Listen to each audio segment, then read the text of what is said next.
യഹോവേ, നീ ദൂരത്ത് നിൽക്കുന്നതെന്ത്? കഷ്ടകാലത്ത് നീ മറഞ്ഞു കളയുന്നതുമെന്ത്? ദുഷ്ടന്റെ അഹങ്കാരത്താൽ എളിയവൻ തപിക്കുന്നു.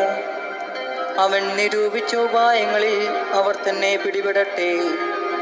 ദുഷ്ടൻ തന്റെ മനോരഥത്തിൽ പ്രശംസിക്കുന്നു. ദുരാഗ്രഹി യഹോവയെ ത്യജിച്ച് നിന്ദിക്കുന്നു. ദുഷ്ടൻ ഉന്നത ഭാവത്തോടെ അവൻ ചോദിക്കയില്ല എന്ന് പറയുന്നു. ദൈവമില്ല എന്നാകുന്നു അവന്റെ നിരൂപണമൊക്കെയും.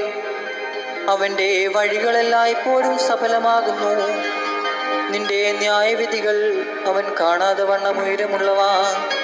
തൻ്റെ സകല ശത്രുക്കളോടും അവൻ ചീറുന്നു. ഞാൻ കുലുങ്ങുകയില്ല, ഒരു നാളും അനർത്ഥത്തിൽ വീഴുകയുമില്ല എന്ന് അവൻ തൻ്റെ ഹൃദയത്തിൽ പറയുന്നു. അവൻ്റെ വായിൽ ശാപവും വ്യാജവും സാഹസവും നിറഞ്ഞിരിക്കുന്നു. അവൻ്റെ നാവിൻ കീഴിൽ ദോഷവും അതിക്രമവും ഇരിക്കുന്നു. അവൻ ഗ്രാമങ്ങളുടെ ഒളിവുകളിൽ പതിയിരിക്കുന്നു. മറവിടങ്ങളിൽ വച്ച് അവൻ കുറ്റമില്ലാത്തവനെ കൊല്ലുന്നു. അവൻ രഹസ്യമായി അഗതിയുടെ മേൽ കണ്ണുവച്ചിരിക്കുന്നു. സിംഹം മുറ്റുകാട്ടിലെന്ന പോലെ അവൻ മറവിടത്തിൽ പതുങ്ങുന്നു. എളിയവനെ പിടിപ്പാൻ അവൻ പതിയിരിക്കുന്നു. എളിയവനെ തൻ്റെ വലയിൽ ചാടിച്ച് പിടിക്കുന്നു. അവൻ കുനിഞ്ഞ് പതുങ്ങിക്കിടക്കുന്നു. അഗതികൾ അവൻ്റെ ബലത്താൽ വീണു പോകുന്നു.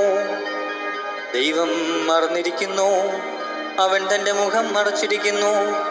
അവൻ ഒരു നാളും കാണുകയില്ല എന്ന് അവൻ ഹൃദയത്തിൽ പറയുന്നു. യഹോവേ, എഴുന്നേൽക്കണമേ. ദൈവമേ, തൃക്കൈ ഉയർത്തണമേ. എളിയവരെ മറക്കരുതേ.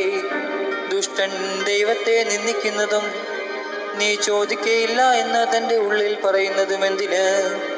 നീ അത് കണ്ടിരിക്കുന്നു. തൃക്കൈ കൊണ്ട് പകരം ചെയ്യുവാൻ ദോഷത്തെയും പകയെയും നീ നോക്കിക്കണ്ടിരിക്കുന്നു. അഗതി തന്നെത്താൻ നിങ്ങളേൽപ്പിക്കുന്നു.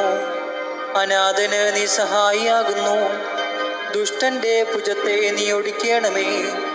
ദോഷിയുടെ ദുഷ്ടത ഇല്ലാതെയാകുവോളം അതിന് പ്രതികാരം ചെയ്യണമേ. യഹോവ എന്നേക്കും രാജാവാകുന്നു. ജാതികൾ അവൻ്റെ ദേശത്ത് നിന്ന് നശിച്ചു പോയിരിക്കുന്നു. ഭൂമിയിൽ നിന്നുള്ള അമർത്യൻ ഇനിയും ഭയപ്പെടുത്താതിരിപ്പാൻ നീ അനാഥനും പീഡിതനും ന്യായപാലനം ചെയ്യേണ്ടതിന് യഹോവേ, നീ സാധുക്കളുടെ അപേക്ഷ കേട്ടിരിക്കുന്നു. അവരുടെ ഹൃദയത്തിൽ നീ ഉറപ്പിക്കുകയും നിന്റെ ചെവി ചായ്ച്ച് കേൾക്കുകയും ചെയ്യുന്നു.